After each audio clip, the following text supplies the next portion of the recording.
Well, a very good evening to you on this 21st of November for the final session in this term's seminar series on Christian worship, music and human community, coming to you from the Institute of Sacred Music, Oxford, based at St. Stephen's House in Oxford with the participation of the Royal School of Church Music.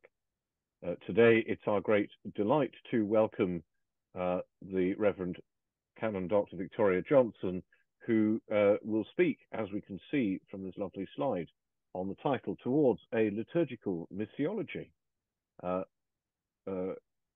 Johnson is Precentor at York Minster, but at the moment is here in Oxford, where she's interim chaplain at Merton College. So it's very good to welcome her to this evening's seminar, and much looking forward to your paper. Thank you. I'll begin. Thank you for joining us this evening. The title of my presentation this evening is Towards a Liturgical Missiology, Worship, Music and Mission. This is the first of two sessions at the Institute of Sacred Music exploring worship, music and mission. And the overarching title to this session is Towards a Liturgical Missiology, because as a liturgist and a missioner, I want to firmly and categorically state that without worship, there is no mission. And the mission of the church cannot happen without being grounded in worship. I often wonder, to myself at least, why this doesn't seem to be more obvious in the life of the church today, and why I feel there is a need to continuously restate and reiterate the idea that worship is or should be the very foundation of everything we do. And perhaps as someone who has taught and enabled liturgy over many years and in all kinds of contexts, this is why I feel that we need to re-establish a liturgical theology at the heart of the church's life. As a missioner and as an evangelist and as a liturgist, I have found that people have come to faith and entered into a life of discipleship and into the community of the church through an encounter with God in worship. The worshipping community, I believe, is the heart of the missional community. And therefore, in this talk, I want to focus on why the worshipping life of the church might be where we start thinking about any mission strategy. But you may or may not be pleased to know that this evening I don't want to talk about strategies. I actually want to talk about love. If we are really committed to worship, if we are really committed to mission, we need to be real about what worship actually is. So I want to begin by talking about love. And I want to begin by reading this poem.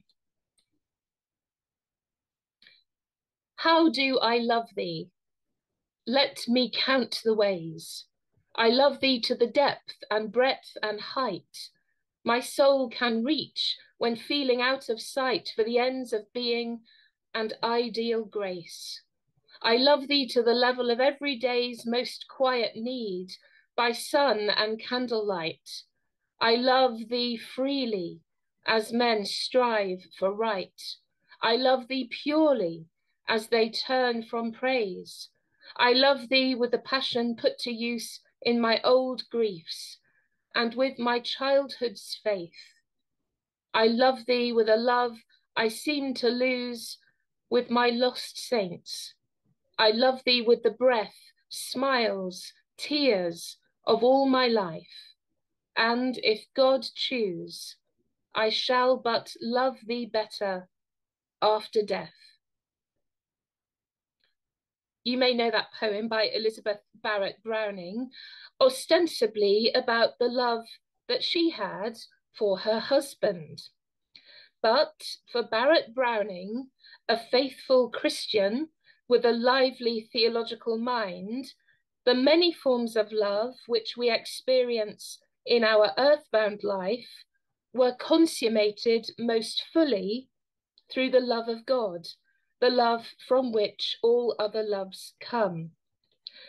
Of course, there's an irony in the first line of the poem because it supposes, or it poses the question, perhaps the impossible question, asking whether we can count the ways that we love. But we can never really count the ways we love, can we? Barrett Browning knew that, and I think we all know that too. Love is beyond numbers and beyond measure, and sometimes beyond even our understanding. At the beginning of all things, there was a community of love. God created the heavens and the earth through love. God created humankind in God's image, and God delighted in the human race, a human race always destined to be loved and to have the capacity to love in return. The whole narrative of Scripture, from beginning to end, can be thought of as a narrative of love. I would argue the architecture of Scripture is a love story between God and God's people, a dialogue between the divine and the human, which longs for a consummation in love. The first book of our Scriptures, and particularly the first few chapters of the book of Genesis, can be understood as a liturgical or doxological text. This is no scientific treatise. The account of creation, in my view, is a liturgical text reflecting on the love of God for the creation that has been created. The final book of our Scriptures, the Revelation to St. John the Divine, is a further vision of a final doxology, the final eternal act of worship where we fully inhabit our created purpose, which is to worship God and enjoy God forever. But let's come back to earth for just a moment. How do we human beings show that love for which we were made? How do we express, how do we show that we love God? How do others know that we love God? Is it through great works or through keen intellects? Is it through knowledge or charity? Is it through status or effort? Are we rewarded for long service? Humans may monitor such things and indeed measure them and indeed judge them. But God counts none of these things, for God only looks at the heart, each and every single heart. And it is the greatest mystery and miracle that God asks nothing of us but love. How do I love thee? Since the beginning of time, human beings have made known our love of God, shown our love of God through worship, through adoration. How do I love thee? We might ask the Creator of heaven and earth. Let me offer praise, might be our answer. Even in moments of despair, the psalmist sings a song. How long, O Lord, will you forget me forever? How long will you hide your face from me? How long must I wrestle with my thoughts and every day have sorrow in my heart? Psalm 13 is a song of lament, but nevertheless, it is a song of praise to God as well. Tom Wright, the former Bishop of Durham and theologian, describes worship as love on its knees before the beloved. He implies that Christian worship calls us always to humility, to obedience, and to love. Worship is an activity of the human heart. It is a school for the soul, and it is the place where love is made. It's the way that human beings can ultimately show their love for God, an expression of that first commandment, to love with heart and mind and strength. A quote from H. Rowley in his book Worship in Ancient Israel. The first element in worship is adoration. The Hebrews expressed this by their posture and not alone by their word, for they prostrated themselves before God. O come, let us worship and bow down. Let us kneel before the Lord our Maker. They did not come with an easy familiarity into the presence of God, but were aware of his greatness and majesty, and came with a sense of privilege to his house. Worship, then, is not a means to an end, it is an end in itself. If worship was all we did, that would surely be enough. But through the grace of God, it is always a beginning, because being drawn into the community of God can only result in building a loving community in the name of God. What is the chief end of man? The chief end of man is to glorify God and enjoy God forever. A question posed in the Westminster Catechism. Worship, then, is not a mission strategy, but it is the source of all mission. It is the bedrock of all evangelism. It is the engine oil of loving service in the name of Christ. It is where God's love is poured into our hearts. Worship, I want to argue, I hope I don't have to argue this case, worship for the Christian, for the church, should always come first, not for numbers, not for money, not for strategy, not even for evangelism. Worship comes first as it is our calling. It is only by being drawn into God that we can be sent out into the world in God's service. Read with me the Great Commission from the end of Matthew's Gospel. Then the 11 disciples went to Galilee, to the mountain where Jesus had told them to go. When they saw him, they worshipped him, but some doubted. Then Jesus came to them and said, "All authority in heaven and on earth has been given to me.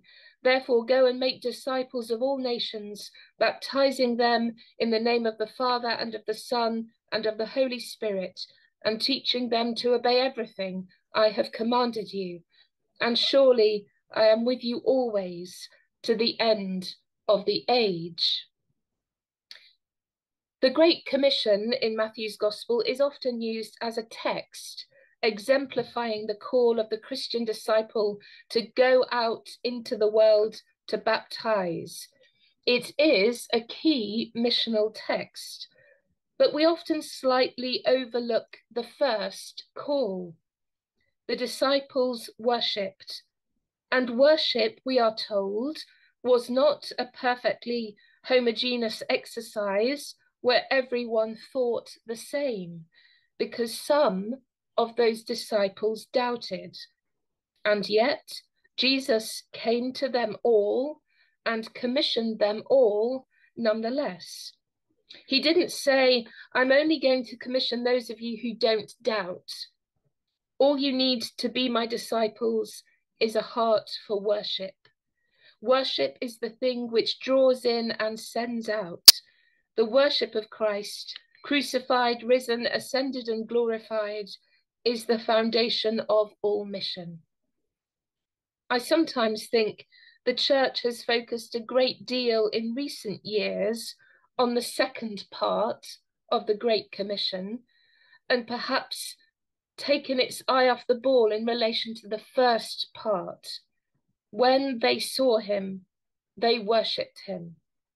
Worship as the first expression of our love of God. Evelyn Underhill, who is worth reading in her reflections on worship, writes, as the genuine religious impulse becomes dominant, adoration more and more takes charge. I come to seek God because I need him may be an adequate formula for prayer. I come to adore his splendor and fling myself and all that I have at his feet is the only possible formula for worship. Of course, it's from the love of God that other loves come, because when we are drawn into worship and adoration, that divine love shines upon us and within us, so that we may bring light and love to the world. Our love for God ripples out into the wider pool of our lives, into the ocean of our humanity, and that love can move us to speak against injustice and prejudice, and name corruption, and call out evil, and attend to feeding the hungry, caring for creation, binding up the brokenhearted, and raising up and honouring the most vulnerable. The love of God for us and our love for God always provokes us to greater loves, which know no boundaries and carry no agenda and seek no gain or reward. We are called, for this love's sake, to love neighbour beyond the self, the second great commandment. God is always drawing us into the community of love, and this is what the love of God means. If we enter into that love, if we even speak the words of love given to us in Christ, we will find that we are, in Michael Ramsey's words, humble to the dust, full of gratitude, and our whole scale of priorities and concerns may be turned upside down, because the first thing, the love of God and our response to it, will and should come first. First, before everything else. And here is the challenge: before family, before work, before politics, before church politics, before nation and indeed church, before the conveniences and habits that we cling to, before even our traditions and our history. If the church decided to count the ways, if we took a measure of how we assign worth to God, we might note that nationally, fewer and fewer people attend worship. This has been exacerbated, no doubt, since COVID. But we find that in society itself, people have not necessarily fallen out of love for God.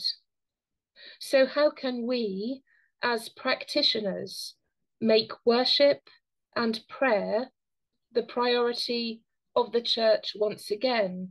How can we, as practitioners, articulate the serious call to worship that expresses our love for God? In the second part of my talk this evening, I want to use the case study of cathedral worship to explore this question further. But if we just pause here for a few moments, and then perhaps we could have a time of conversation for 10 minutes or so before a coffee break, and then coming back together after that. So I'd love to open the floor to questions and comments and reflections on what I've shared with you so far.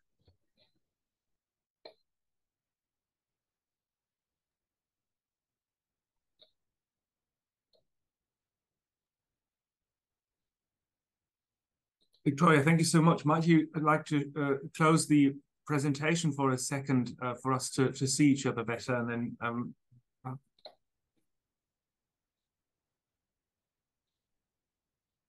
Great, thank you.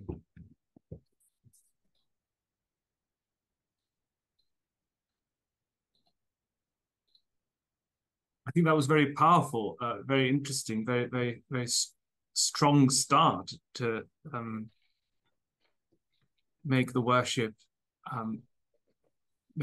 liturgy the center of our attention here, and to start and say there is nothing else really to start with. There's no mission without that, because that's so easily overlooked, and everything is agenda driven and policy driven and resolution driven, so that we function and work in institutions, in colleges, in churches, in parties in the world, but to really take stock and pause and say, there's something more important here, and that is not just a question of the kind of institutional and political aspect, but also speaks into our personal life, into our intimate lives, into our families, into our relationships and everything, to sort of say, even before we think of love and family, there is a foundational relationship here. It's the kind of biggest possible picture that you've chosen to start with, and I think that's right. It reminded me of the inaugural lecture by Bennett Zahn for the Institute of Sacred Music, to say what you're doing with an Institute of Sacred Music is basically allowing God to act in the world by focusing on worship, by focusing on sacred music, and by drawing people into that relationship. So I think, yeah, it's brilliant, and you had beautiful quotations from so many strong voices of that advocacy. So thank you for bringing that together. It's really, really strong. So it's not really a question, but a feedback and a thank you. Thank you.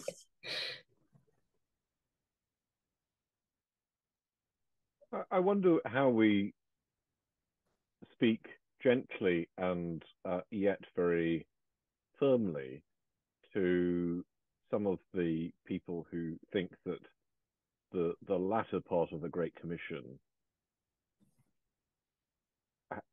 is where we should be focusing a huge amount of resource.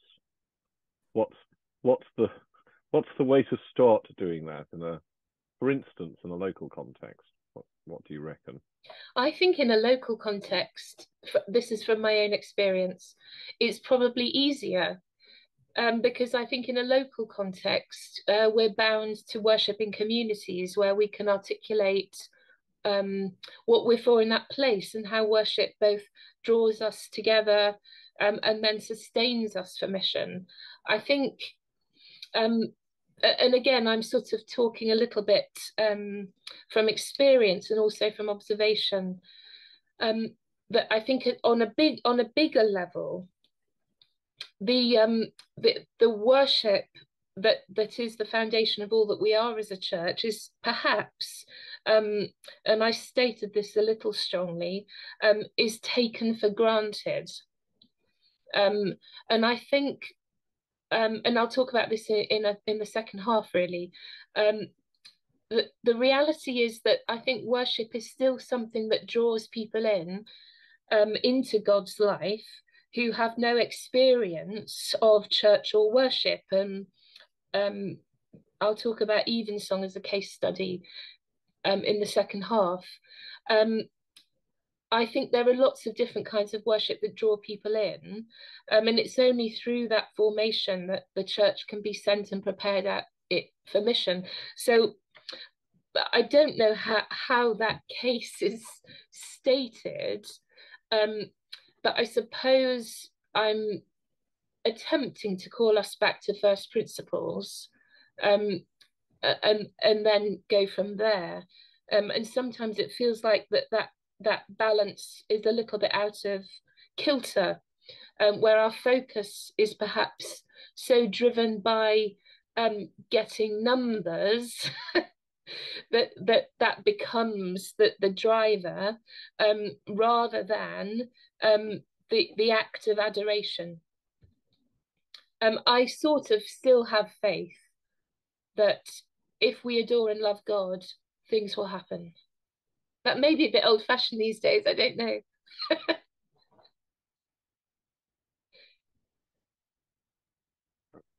I'd like to agree with you. but maybe it is a little old-fashioned. I don't know.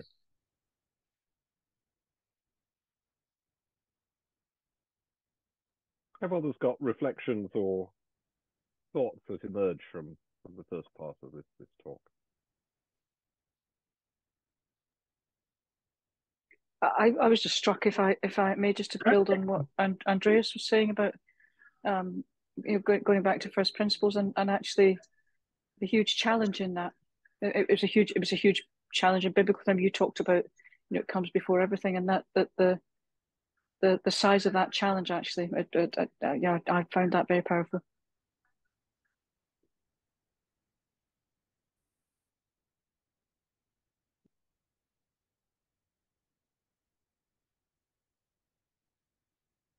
Hilary. Yeah, I really enjoyed that. I think it's so important, isn't it? The love is absolutely at the heart of everything. And it's that drives us to our knees and to worship God, isn't it? And it's in those times of worship that actually we hear more clearly from God what it is that he actually wants us to do. And if we don't put ourselves in those places when we're worshipping, we're actually not going to hear those other things that God wants. So I've just found that really helpful. I did wonder whether it's easier for us in ordinary parishes rather than the really big jobs in cathedrals and colleges, because we don't have the same level of politics and strategy and all the things that go on in very big organizations. But it's just that lovely reminder that actually it all comes from God, and God is love. And it was just so lovely the way you started that, focusing on love, because it's just so key, isn't it? Thank you, Hilary.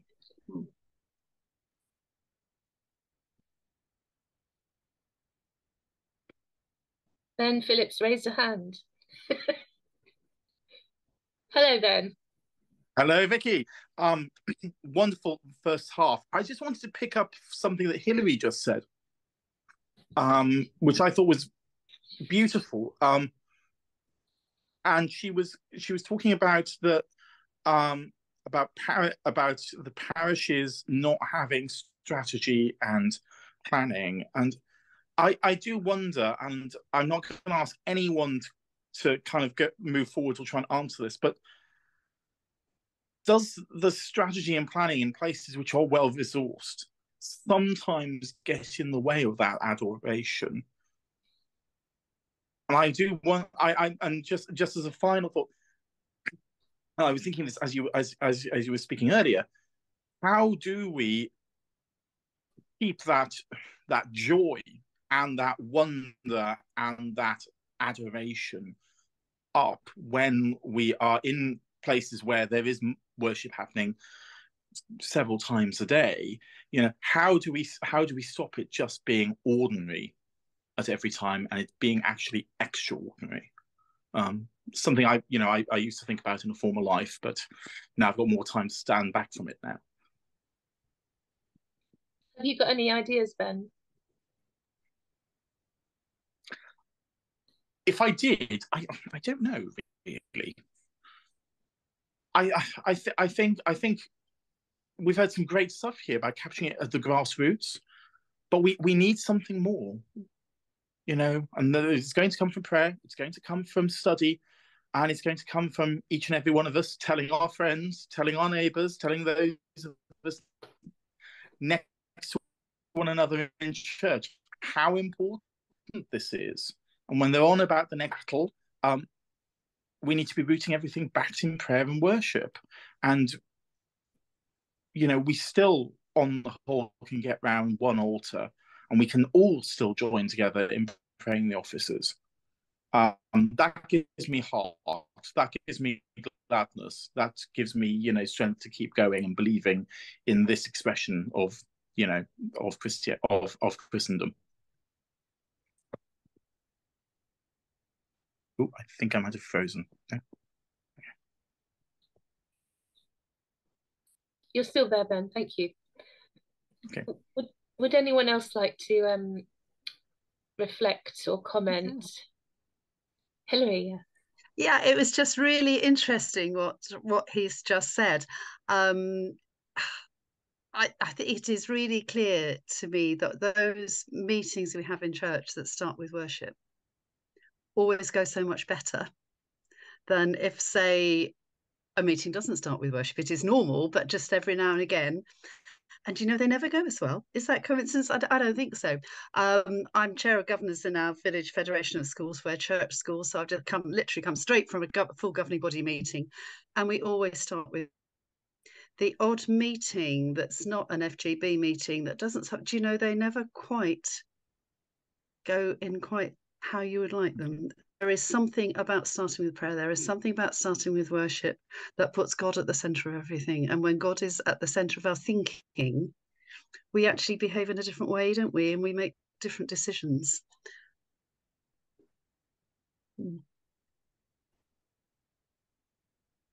Sometimes I'm occasionally in meetings where there isn't prayer at the beginning, and I'm always waiting for it to start. Or where's the let's finish with the grace.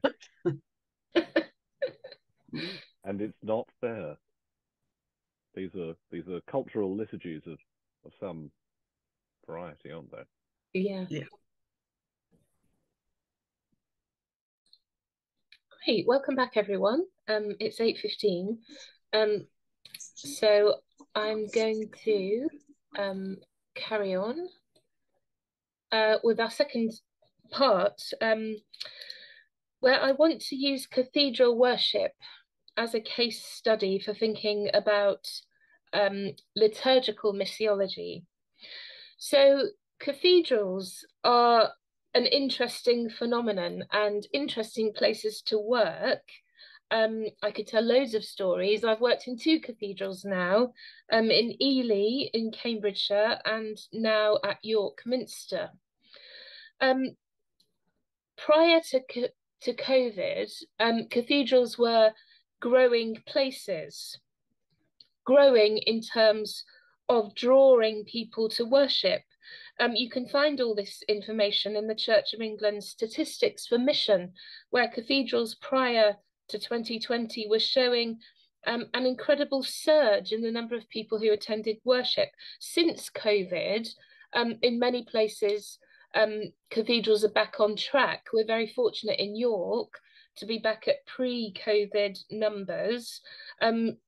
Other cathedrals around the country are struggling a little, but on the whole, I think you can still safely say that cathedrals are important, are an important sector in the mission of the church. Often not understood enough about why it's working in the way that it is. My observations of working in 2 cathedrals are that many of the people who are drawn to worship do not necessarily have prior knowledge of the Christian faith or any knowledge of the Christian narrative. They often come from all over the world. They certainly do in York. They often come as curious visitors, as tourists, as pilgrims, as music lovers, but they come in very good numbers. Some of the research statistics show that the main growth in cathedrals came at midweek services of choral evensong. That was where nationally there seemed to be a surge in congregations. Many of those who are drawn into worship in cathedrals, I would describe as doubtful in the best sense of that word. But the miracle is they are indeed drawn in, and they are very often moved by what they experience. The architecture, the music, the ceremony, the kind of Anglican choral tradition, which forms the bedrock of most cathedral worship. I've had tears at the end of evensong from people who've not been to church ever, or have only been to church as a child, who've totally become out of touch with their faith, but something brings them in, and very often an experience of worship moves them on their journey of faith. York is a big operation, and in the past, The team have often carried out visitor experience surveys to kind of explore how visitors respond when they come to this place, mainly so we can ensure that there's provision and resource to enable them to do what they need, enough pay points, enough toilets, a cafe to get some food, that kind of thing. On these surveys, one of the surprising things that we discovered is that when people come to the cathedral as a visitor, perhaps visiting as a tourist or to explore heritage and history, their experience of the building is enhanced by attending worship and understanding what the building is for. I don't think that's a kind of rocket science revelation, but I think having the data to say that this is how some people react when they come into the space and then attend worship, their overall experience is enhanced.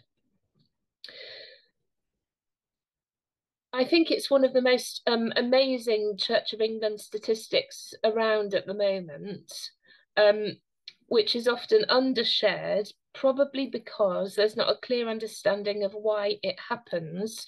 But choral evensong from the Book of Common Prayer is, or has recently been, certainly prior to COVID, one of the fastest growing services in the Church of England, particularly in cathedrals, and bumped up probably by those midweek attendances.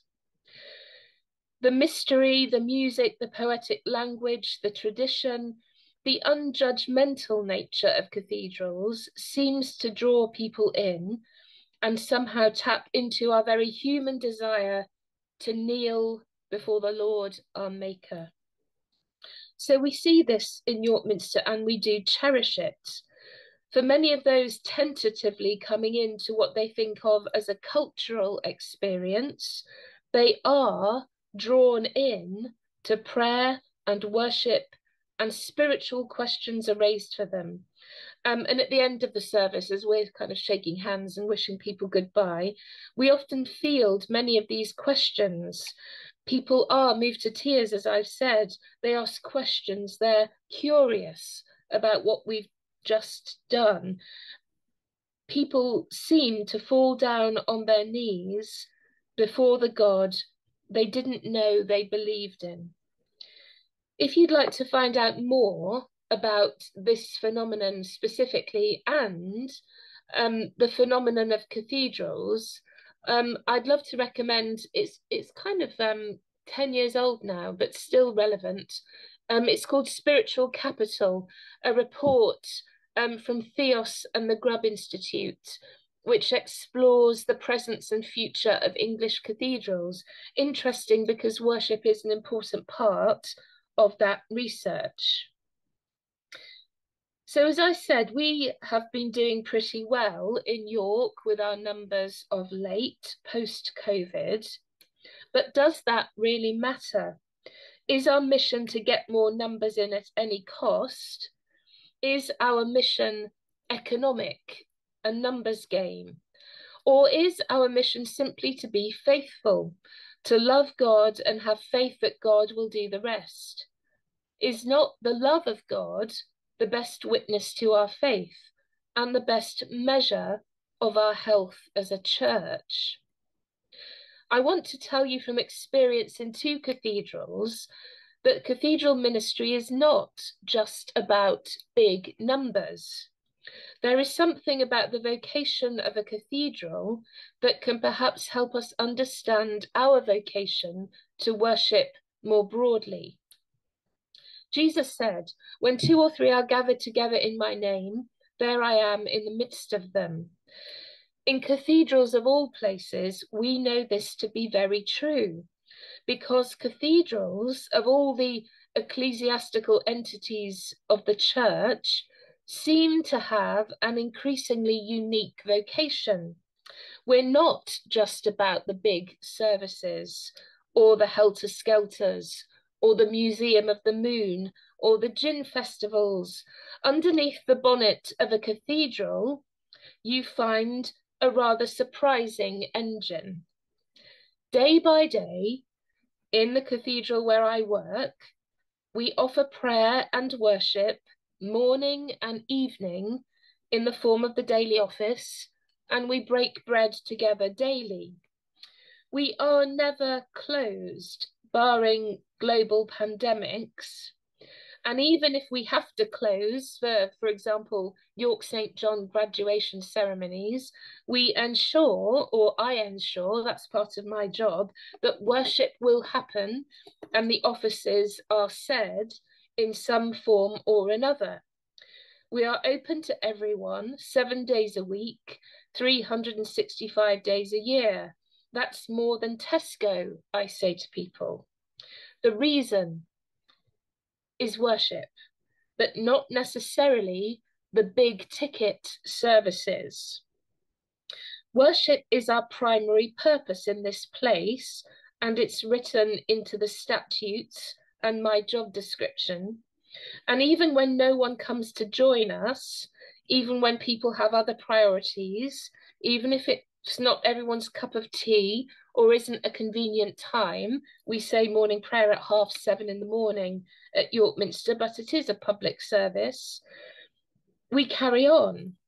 Worship is the thing that brings this place to life and gives life to those who come here, and it gives life to the world. We do this day by day by day on behalf of and for everyone. But it isn't the big consecrations that I believe that are making this sign of the church. I think it is the daily act of saying the office together and the daily Eucharist that is actually speaking very strongly about the place of worship in the life of the whole church. So I have to break the news that in cathedrals, if we are true to what our vocation really is, we don't worship for the numbers. And perhaps, dare I say it, that may be why we're growing. It's great to have a full house, but if one person comes to morning prayer on a wet Tuesday in November, that is enough. T.S. Eliot wrote quite a lot about cathedrals as well as cats, and he said the use of a cathedral is the performance of the complete liturgy of the church through the Christian year. The numbers of people attending, he said, seems to me of quite minor importance. I should feel no misgivings, even were there no congregation at all. I find that a fascinating concept, and we might talk about it later. The cathedral for Eliot was a sign and symbol of the continuous worship of God, whether by 1 or 100 or 1,000.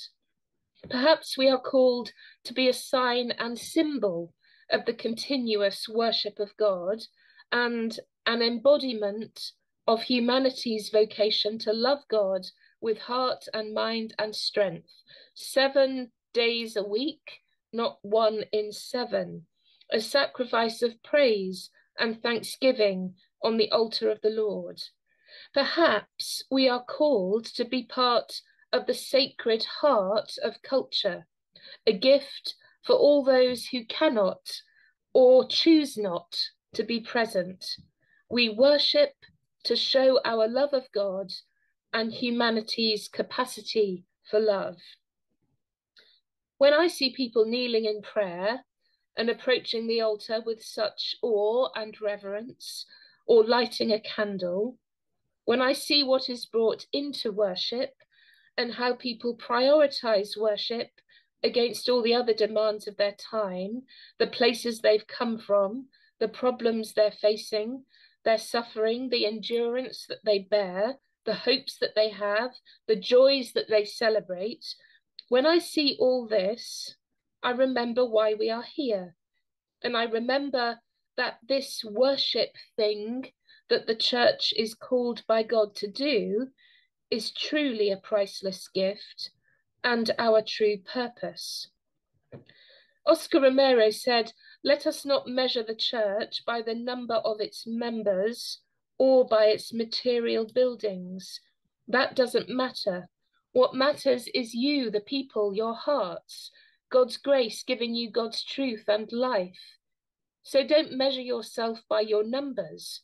Measure yourselves by the sincerity of heart with which you follow the truth and light of our divine Redeemer." Perhaps the seemingly impossible mission that God is calling the church to fulfill in this age is to be faithful and to adore, to bow down in worship and embody love on its knees before the beloved. That would indeed be a countercultural mission. A.G. Hebert, the liturgist and monk, reflected on the vocation of the worshipping church in his book Liturgy and Society. He reminds us that worship is not about the relationship between minister and people.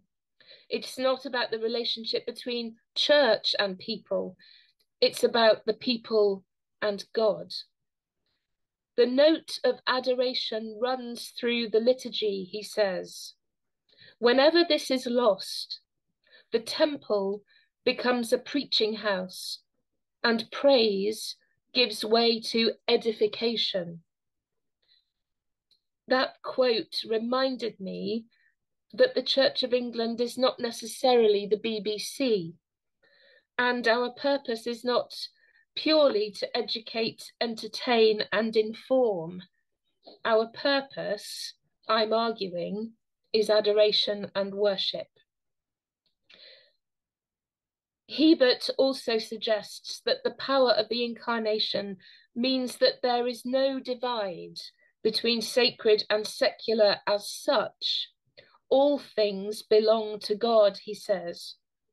In the church service, in worship, we make use of common things. We use water, we use bread and wine, we eat and drink, we read, we sing, we process, we light candles, we make fire. All these things are done in church to signify that the corresponding actions in daily life are redeemed by God. The church is not a preserve for the devout, and neither is its worship. It is a home for the people. It reminds us that God draws humanity to God's self, and God draws the whole of creation to God's self. I want to draw to a close with the words of one of the earliest Christian hymns of praise, the Phos Hilaron, sung at the lamp lighting at the end of the day. In this hymn, sung by the earliest Christian communities, we're reminded that the whole of creation is called into worship and adoration, and we are called into that worship too. O gladsome light of the holy glory of the immortal Father, heavenly, holy, blessed Jesus Christ, now that we have come to the setting of the sun and behold the light of evening, we praise God, Father, Son, and Holy Spirit. For meet it is at all times to worship thee with voices of praise, O Son of God and Giver of life. Therefore all the world glorifies thee. So we finish our session this evening with one of the earliest Christian hymns. And in the second session, which is hopefully going to be early next year, we look more specifically and more deeply at music as a vessel for worship and adoration and as a means of Christian mission. And I hope to see you then, bring your friends. But in the meantime, if we maybe have 10 minutes or so for reflections or comments about the little case study that I've presented.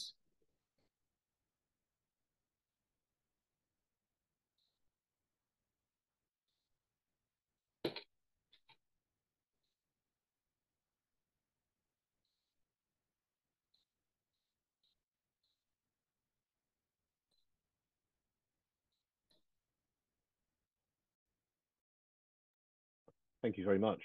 It's a wonderful reminder of the fact that sometimes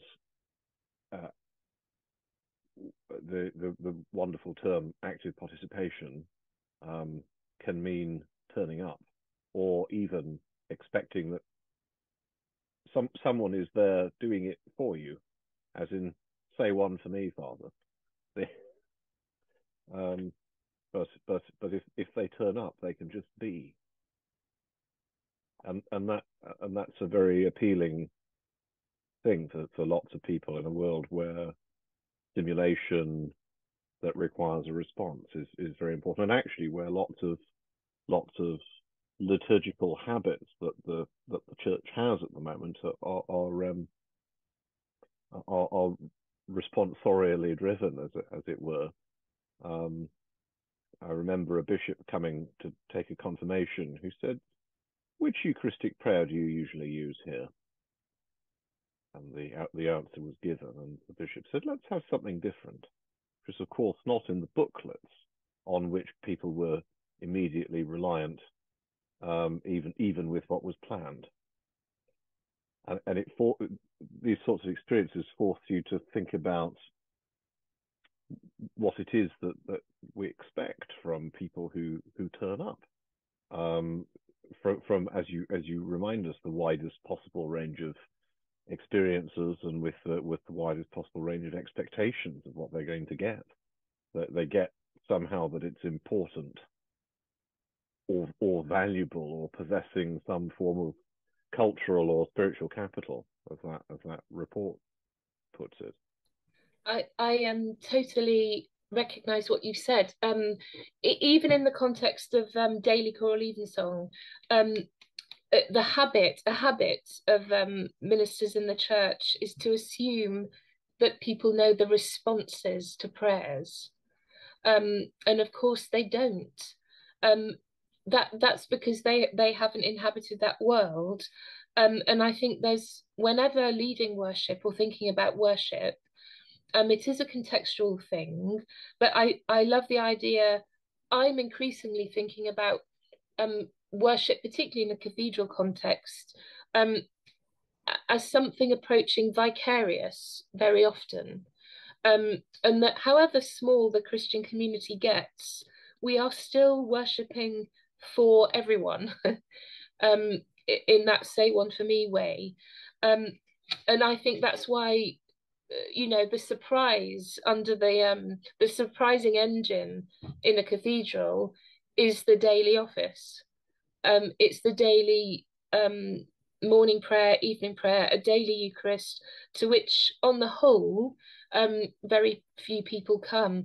Evensong is a daily office, and seen in that light, it is part of the life-sustaining, the worship of that place. I'd love to hear Sal on music and evensong and the place of music, which we'll look at more deeply next time. But as you're here, Sal. Thank you, Vicky. If I may, just before that, one of the things that I was reminded of when you were speaking was two young women who came into Lincoln Cathedral, where I was working, and they were met at the west door by the Dean's Verger, and he gave them a tour of the cathedral, which took them from the west end right up the nave, through the choir and to the east end, and at the end of the tour he said, "Any questions?" And they said, "This has been absolutely wonderful, but could you tell us what this building is for?" Yeah. And they had absolutely no idea of what the purpose of the building was, and that reminded me of that sense that you talked about the beating heart of any cathedral being the daily office, and evensong being very much a part of that, and being I think being understood by the people who are regularly there as that. It's very much not a standalone thing. Yes, as you say, it's got the glory of the wonderful music and so on, but people have come to know it for what it is. And often we found that people who first came to evensong began also to come to morning prayer. Yeah. Because the the shape and the formation that evening prayer gave them at the end of their day. They found morning prayer began to do the same at the beginning, and we were the same as you, 7:30, and people would still come because of what it gave them. Thank you.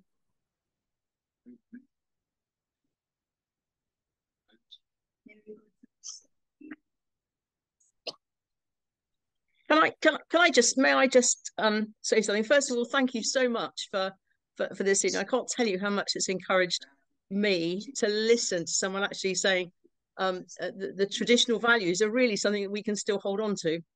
But how do we support? I'm retired, so my job now is to support local clergy. How do we support them in parishes to enable them to say, actually, spirituality and worship is important, and it really doesn't matter, because they are being pressured all the time to how to get numbers in. Yeah.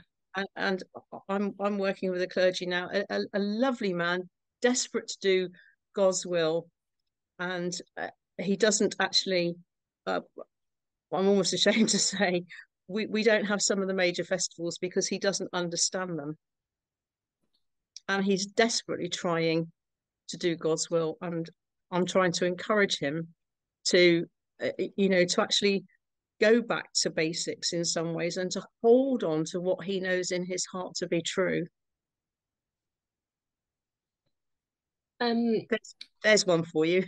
Thanks, Sue. That's a tricky question, but it's a very real question, and I don't think we can ignore the kind of resource challenge that the church currently faces.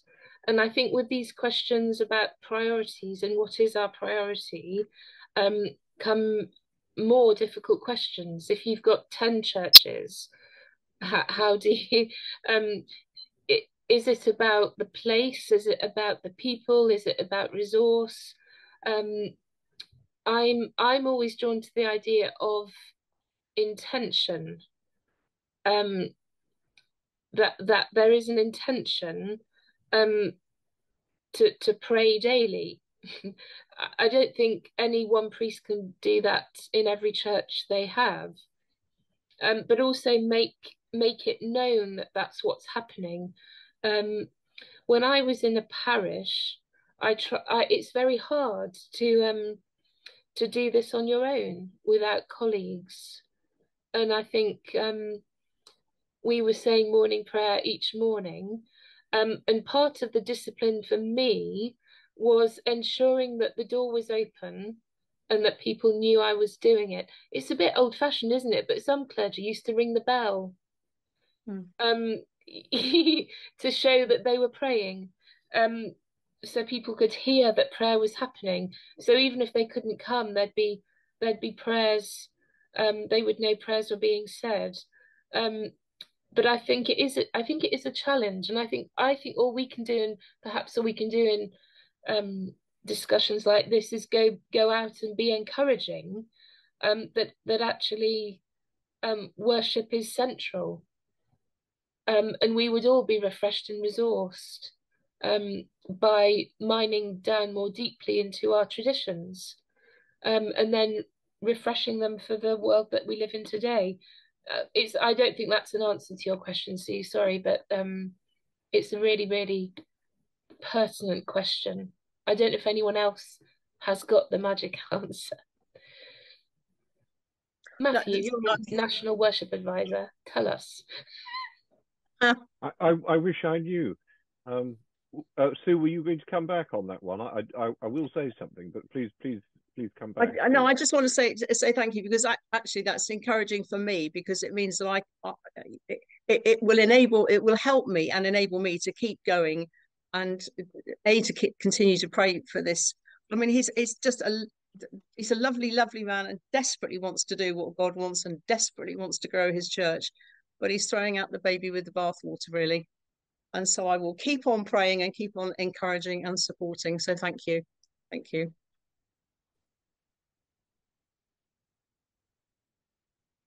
Thank you, Sue. I was just going to say that temporarily putting a different hat on, just for a moment. The Church of England sees it. Some people in the Church of England see the future in doubling the number of children and disciples, and revitalizing the parish system, and mixed ecology, and younger and more diverse, and where mixed ecology means worship and ecclesiology of lots of different and unfamiliar and often new forms, and something that I've always been very hopeful about is that our ministry as a whole church is something that also embraces that which countless generations have also appreciated and benefited from, and there's a reason why the practice of the daily office has persisted, and why it's obligatory for clerics, because it does nourish you, and I think there are probably ways of making the office in some form, saying your prayers daily, something that's accessible to people from all walks of life, with all levels of literacy, with all levels of experience with church. And I think if we gesture towards that, with all the money and resource that's going into resourcing missionary disciples, we might be on the right track. I'm reminded that tolling the bell for divine service is somewhere in the Canon, isn't it? Ring the bells, that's what I say. Exactly. And you know, the wonderful paintings of the Angelus, and people, you know, pausing in the fields and saying, "Oh yes, they're doing that thing that they do." Yeah. And it's I think me, some of it is being a kind of visible, audible presence. And we kind of go back to the vicarious thing, that we keep on praying and never lose heart. And that is what makes people pause and think, what is that? What is that bell ringing at lunchtime? What is that bell? You know, what's the great commotion over at the church? It's that keeping on, which I think is a very important witness at the moment.